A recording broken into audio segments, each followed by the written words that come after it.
itong ginawa nila kay Tatay Digong, pagsampa ng impeachment kay VP Sara, at kung ano-anong mga ginagawa nila rito, pati yung pagbunyag na ginawa nilang mahiya naman kayo.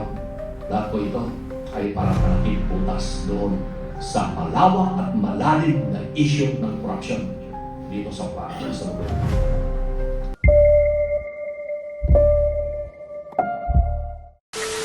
Pero balikan natin itong issue ng corruption.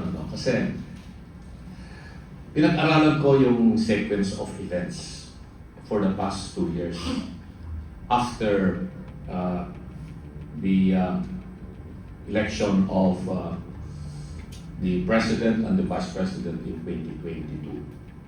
Maganda pa yung samahan ng unit team for 1 year.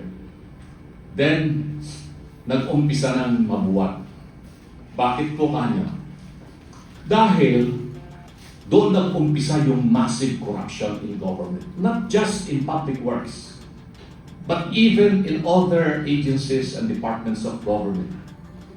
Diyan sa Finance Department, Customs, the IR, Department of Agriculture, Health, Information, etc. Lahat ng sangay ng Executive Department, malawakan ng corruption. And alam nyo lahat yan, alam ng taong bayan yan. At hindi na nila maitatago itong massive corruption, more particularly in the public works. In the public works, na kung saan naman doon kumikita itong mga mambabatas ng malaki, congressmen at mga senators. Hindi na nila kasi maitatago. Para maitago nila ito, the first order of business was what? Siraan ang mga Duterte. Siraan ang mga Duterte. Si Tatay Digong siraan. Kailangan pasamain natin yung imahe ni Tatay Digong sa war on drugs. Kaya binuhay nila itong war on drugs. Itong investigasyon sa ICC. Di ba napansin nyo, iba yung sinasabi ng gobyerno natin, the Executive Department, or even the President himself, was saying a different thing, and even his other cabinet members involved in the so-called investigation, they were saying, no, we are not going to cooperate with the ICC. We have already removed ourselves as member of the ICC, so hindi natin sila papayagan. Daming ganun, di ba? But kung ano ang sinasabi, iba ang ginagawa. Kung ano ang galaw ng kaliwang kamay, iba yung galaw ng kalawang kamay. But the purpose was get rid of Duterte, Tatay Digong, para mapagtakpan itong issue ng corruption na massive ang ginagawa. Pangalawa, get rid of VP Sara. How?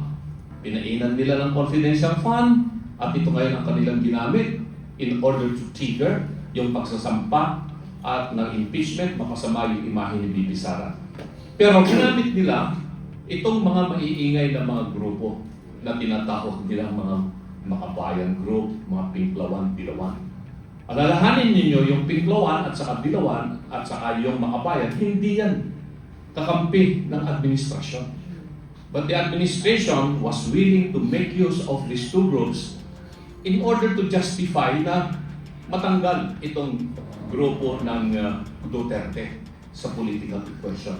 So sila yung masyadong maingay. If you notice what happened in the past 2 years. So sinampahan nila ngayon ng impeachment si VP Sara. For what reason? Cover up the massive corruption in government. More particularly, doon sa corruption sa public works. Lahat ito nag-boomerang against them. Nag-boomerang yung ginawa nila kay Tatay Digong, dinala nila sa dahig, akala nila mananahimik ng taong bayan. Hindi. Nag-alsa ang taong bayan at hanggang ngayon, alam po na, alam din ninyo, yung nagdurugong puso ng mga kababayan natin sa kaawa-awang ginawa nila kay Tatay Digong. Hindi pa yun natatapos sa taong bayan. Pero itong makakaliwang grupo, makabayan, may sarili naman silang agenda eh. Kailangan din nilang gumalaw in accordance with what the administration would like them to do. Kasi yun ang trabaho nila eh. They have been doing that in previous administrations since 1970s. Ganun talaga sila. We cannot blame them. Meron silang sariling political agenda na tinatahak. Ganyan din yung Pinklawan at sa Dilawan. They have to cooperate with the administration now because they would want to go back to power. Pagdating ng 2020, babalik sila. Pero sa ngayon, hindi sila makaporma ng todo-todo. They have to cooperate with the present administration because they know that it's still the Duterte group that has the strong support coming from the people. And if this support will continue as it is continuing and becoming even much stronger, 2028, Duterte, Sara Duterte will become president. Kaya hanggang ngayon, iyon pa rin ang kanilang gusto, papagsakin si Inday Sara Duterte. But the main reason, yung kanilang immediate motive or intent or purpose, cover up the corruption. Cover up the corruption. Hindi sila nagsaksi. Pag bumirang yung impeachment against VP Sara, the administration has to make a new drive. Cambio sila. Panibagong direksyon. That was the time when the President, in his State of the Nation, came up with this statement. Mahiya naman kayo. Because hindi na nila may tatago eh. Lantad na eh. Talagang wala na silang magagawa. Sumabog na eh sa kanilang mukha yung pinaggagawa nila. So for them to save their face, save themselves, the executive, and at the same time the members of Congress, they have to conduct this so-called investigation now. As to whether the investigation is in-depth and really go after all those involved in this massive corruption about flood control and other infrastructure projects, that we are not certain.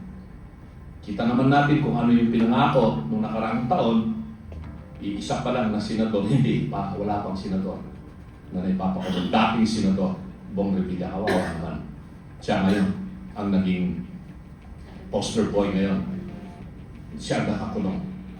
Wala pang congressman na nakakulong. Pero alam ng taong bayan na maybe 90% of members of Congress, the 19th Congress ba yun? The 19th Congress. And most of them are still members of the 20th Congress. They are involved or were involved in the massive corruption of infrastructure projects, not just flood control, school buildings, farm-to-market roads, bridges. Massive talaga yung corruption at hindi nila matatap. So ngayon, gusto nila uling mapagtakpan yan. They want to continue covering up para maiwasan yung issue. That's why they have to come up with these impeachment cases. 5 against Siyam impeachment. Sinampa nila against President. Alam naman natin yun. Didismission yun. Tapos ito ngayon, yung filing of 2 impeachment cases. By whom? The Pinklawan and the Dilawan group and the other one from the Makabayan. Kasi nga, kasama sila doon sa grupo ng administrasyon. No? May sariling agenda itong dalawang grupo na ito eh. No?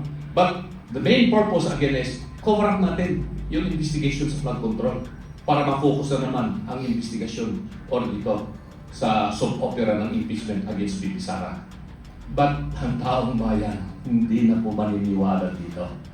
Kung sino man po yung mga congressmen na mag-i-endorse at pipirma, kung sakali man po ang kanilang objective, makakuha uli sila ng 1/3 of members of the House. Ilan bang members ng House ngayon? 306? 306 I think. So they need 102 signatures para madala agad sa Senado. Doon naman sa Senado, may mga atat-atat na mga membro doon na sige, isakpan nyo na kagad dito yung impeachment na yan at umpisan na rin namin ito dahil hindi na nila kakayanin talagang yung investigasyon sa flood control doon. Wala na silang magagawa yung mga ibang mga senador doon eh. Talagang hindi na naniniwala ang taong bayan sa mga pinagagawa nila doon sa Senado. So inaasahan nila may sampay impeachment sa Senado against VP Sara. And I think they are going to do that. That is the direction.